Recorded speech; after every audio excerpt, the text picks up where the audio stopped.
Salamat pala. Maraming salamat. Salamat at pumayag ka. Sandali. Hanggang dyan lang muna. Bakit?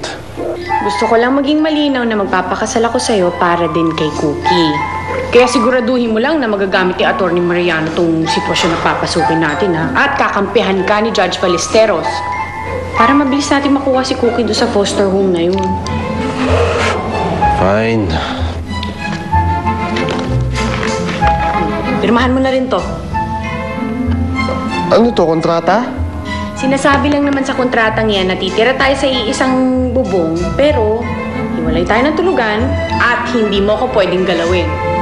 May ganito pa talaga, ha? Gusto mong tulungan natin si Cookie, di ba? Ginagawa natin to para sa kanya. O, edi lubos-lubusin na natin na ihiwalay yung mga personal na interest natin para sa kapakanan ng bata.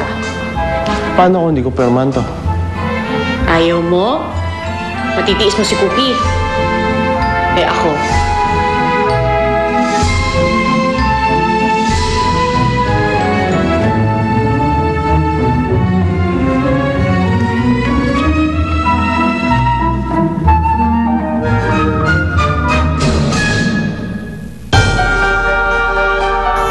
Sabihin yan ni Hermana, hindi ba? Sinabi na sa atin ni Pilar na huwag tayong makikigulo.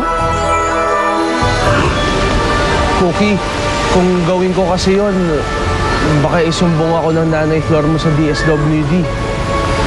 Tapos sasabihin ng DSWD yun sa judge. So siyempre, di ba, baka mapasama yung tingin niya sa atin. Baka hindi niya tayo kampihan doon sa kaso. Baka matalo tayo. At kung mangyari yun, baka ibalikan nila sa Auntie Yvonne mo. Tama po si Palayok, Sandok. Tsaka sabi rin naman po ni Tito Jude na maghintay na lang po ako dito kaysa makasama pa dun sa judge kapag tatakas ako.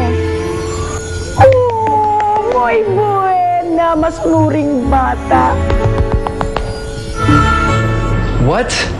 You accepted his proposal? Ano namang nakapagtataka doon? Boyfriend ko naman yung tao. Pilar, you're doing it for all the wrong reasons. Paano naging mali yung dahilan? Pareho lang naman namin gustong tulungan si Cookie. Okay, I'm just worried for you, ah. It's too sudden. Paano kung malaman mo later on na nagkamali ka? Di too late, di ba? You can still back out, Pilar. Nico, buo ang loob ko. Si Cookie man yung prioridad namin ni Jude sa pagpapakasal, pero alam kong sapat na dahilan na yung pagmamahala namin para magtagal yung relasyon namin. Jude, tanggapin mo ang sing-sing na to bilang simbolo ng aking pagmamahal. Do you know what you did, Jude? Pinaluan mo ng bopis ang isang sophisticated French dish tulad mo. Sigurado po kung papaluin ni na Auntie Natasha at Auntie Yvonne. Kung magaling kang abogado, gagawa mo ng paraan.